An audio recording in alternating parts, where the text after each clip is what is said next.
ভারত সরকারের এমএসএমই মন্ত্রকের উদ্যোগে রাজ্য বেকার যুবক যুবতীদের হাতে কলমে প্রশিক্ষণ দিয়ে রাজ্যে এবং রাজ্যের বাইরে কর্মসংস্থানের সুযোগ করে দেওয়া হচ্ছে। সম্প্রতি 2 মাসের প্রশিক্ষণ শেষে 16 জনকে কর্মসংস্থানের সুযোগ করে দিয়ে আহমেদাবাদের পুনে পাঠানো হয়েছে। আগামী দিনেও এই ধরনের উদ্যোগ জারি থাকবে বলে জানিয়েছেন এমএসএমইর আগরতলা শাখার সহকারী অধিকর্তা বীরবল প্রসাদ মিনা। অন্যদিকে রাবারকে ভিত্তি করে কর্মসংস্থানের সুযোগের লক্ষ্যে রাজ্য সিএফসি স্থাপনের কথা জানান টিআরপিসির চেয়ারম্যান পাতাল কন্যা জমাতিয়া। 30-40 बच्चों को हमने जो है उनको बुलाया और उनका इंटरव्यू लेकर के उनको 2 महीने का ट्रेनिंग दिलवाया है।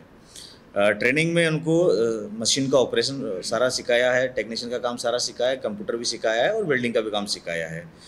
तो उस 30 स्टूडेंट ने सक्सेसफुल ट्रेनिंग तो लिया है, पर उनमें से जो है अभी 11 बच्चों को जो है 11 बच्चे जो मशीन ऑपरेटर्स में गए हैं और 5 स्टूडेंट जो थे वो सीएनसी ऑपरेटर में गए थे। टोटल 16 स्टूडेंट जो है वो यहाँ से 5 स्टूडेंट पुणे महाराष्ट्र गए हैं और 11 स्टूडेंट है वो अभी अहमदाबाद गए हैं।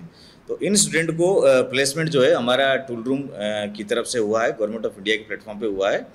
যারা ক্যান্ডিডেট আছে কর্মসংস্থানের আনএমপ্লয়েড ইউথরা বাইরে গিয়ে কাজ করার জন্য এতটা আমাদের কাছে ইন্টারেস্ট দেখা যাচ্ছে না। তো একদিকে দূর দূরান্ত থেকে গিয়ে কাজ করার সেটা একটা প্রথমে একটা ইতস্তত থাকে, তারপরেও আমরা অনেক অ্যাওয়ারনেস দেওয়ার পর তারা খুব উৎসাহ দেখা যাচ্ছে, তারপরে ট্রেনিংও নিচ্ছে। এখানেও যদি সিএফসি সেন্টার হয় তো এখানেও আমাদের আনএমপ্লয়েড ইউথ অনেক কর্মসংস্থান পাওয়া যাবে। তো এইভাবে আমাদের আনএমপ্লয়েড ইউথদেরকে আমরা তাদের লাইভলিহুডের জন্য আমরা প্রোভাইড করার আমাদের দায়িত্ব